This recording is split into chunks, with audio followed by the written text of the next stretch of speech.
Assalamu alaikum wa rahmatullah wa barakatuh, sourate 27, An-Naml, les fourmis. Au nom d'Allah, le tout miséricordieux, le très miséricordieux. Tasin. Voici les versets du Coran et d'un livre explicite, un guide et une bonne annonce aux croyants qui accomplissent la salat, acquittent la zakat et croient avec certitude en l'au-delà. Quant à ceux qui ne croient pas en l'au-delà, nous embellissons à leurs yeux leurs actions, et alors ils deviennent confus et hésitants. Ce sont eux qui subiront le pire châtiment, tandis qu'ils seront dans l'au-delà les plus grands perdants. Certes, c'est toi qui reçois le Coran, de la part d'un sage, d'un savant.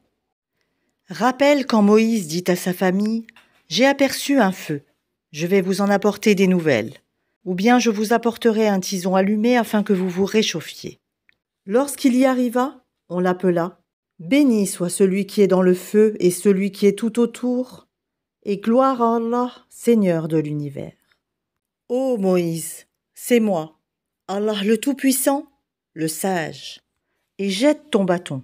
Quand il le vit remuer comme un serpent, il tourna le dos pour fuir sans revenir sur ses pas. N'aie pas peur, Moïse. Les messagers n'ont point peur auprès de moi.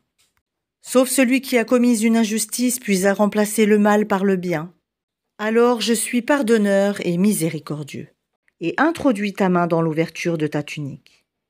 Elle sortira blanche et sans aucun mal. Un des 9 prodiges à Pharaon et à son peuple, car ils sont vraiment des gens pervers. Et lorsque nos prodiges leur parvinrent, clairs et explicites, ils dirent « C'est là une magie évidente. » Ils les nièrent injustement et orgueilleusement, tandis qu'en eux-mêmes ils y croyaient avec certitude.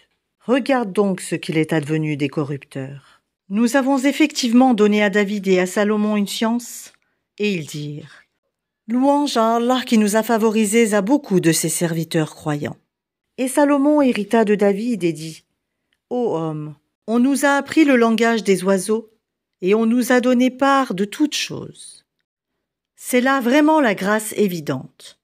Et furent rassemblés pour Salomon ses armées de djinns, d'hommes et d'oiseaux, et furent placés en rang.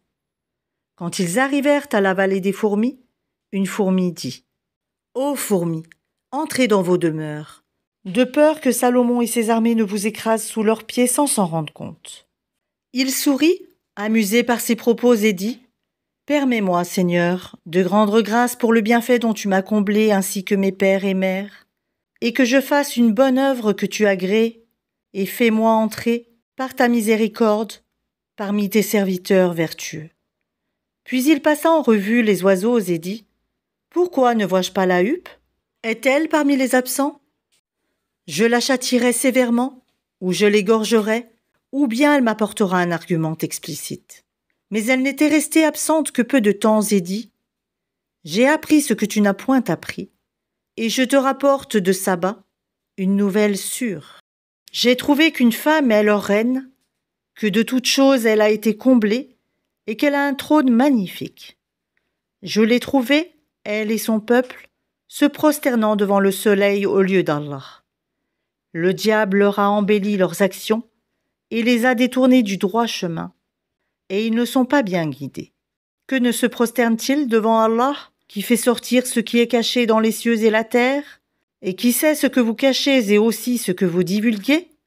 Allah, point de divinité à part lui, le Seigneur du trône immense. » Alors Salomon dit « Nous allons voir si tu as dit la vérité ou si tu as menti. Pars avec ma lettre que voici, puis lance-la à eux. Ensuite tiens-toi à l'écart d'eux pour voir ce que sera leur réponse. » La reine dit « Ô notable, une noble lettre m'a été lancée. Elle vient de Salomon, et c'est, au nom d'Allah, le tout miséricordieux, le très miséricordieux, ne soyez pas hautain avec moi, et venez à moi en toute soumission. » Elle dit « Ô notable, conseillez-moi sur cette affaire. Je ne déciderai rien sans que vous ne soyez présent pour me conseiller. » Ils dirent « Nous sommes détenteurs d'une force et d'une puissance redoutables. Le commandement cependant t'appartient.